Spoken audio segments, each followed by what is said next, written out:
Hey everybody, it's Jason Blaha here, and I came across a study that I thought I would share with you guys, not so much because of the study, but because it explains something that we don't always understand as far as overeating goes, and why some people will overeat a lot more than others in certain environments. And I thought it was really interesting because they were looking at, basically, they were calling it high GI versus low GI carbs, but we know that GI is a little antiquated. Basically, a better way to look at it is really refined carbohydrate sources versus more whole grains or fruit for sugar. So basically refined sugars and refined grains versus more whole and natural carbohydrate sources. And what they found is that people who ate the refined carbohydrates, they didn't so much overeat during the meal in which they ate the refined carbohydrates, but those who did, the pleasure and reward centers of the brain had a different response. And that different response involved dopamine and the dopamine response in the brain. And the interesting thing is that it wasn't so much that they overate there, but that dopamine response combined with the faster spike in blood sugar and the lower blood sugar by the time they got around to eating again later caused people to overeat more at the next meal. So the refined carbohydrate sources caused people to overeat more next time they ate, not necessarily that particular sitting in which they were consumed. And what's interesting is that there seems to be a dopamine response involved, and how this worked with the food works through the same pathway in the brain that people become addicted to alcohol, cocaine, and heroin through. This is the same pathway that causes basically substance abuse and substance addiction.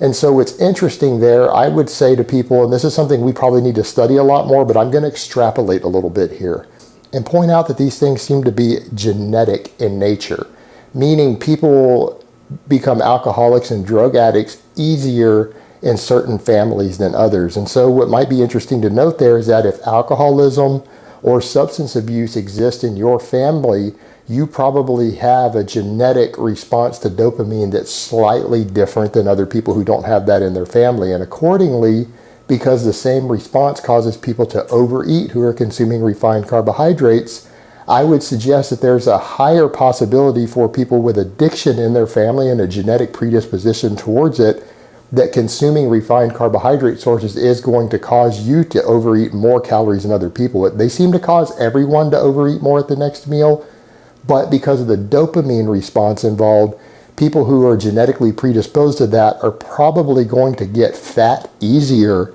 than other people, meaning if you've got an addictive personality or addiction runs in your family, refined carbohydrate sources are probably going to cause you to overeat more as a result of eating them. So it's something that people need to be aware of and think about. Because what people need to understand is that this is not an issue of willpower. It's like if someone becomes an alcoholic or a heroin addict, it's not an issue of willpower.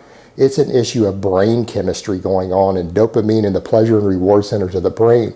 I would suggest to people that if you have this predisposition, consuming a lot of refined carbohydrate sources are going to cause you to overeat more, irrespective of what your desire and your willpower is. So if this runs in your family, refined carbohydrate sources are probably a pretty bad idea if you're trying to manage your weight and body fat. So just food for thought. All right, guys, but that's really all I have to say on that today. I hope it's been informative, and I will talk to you guys next time.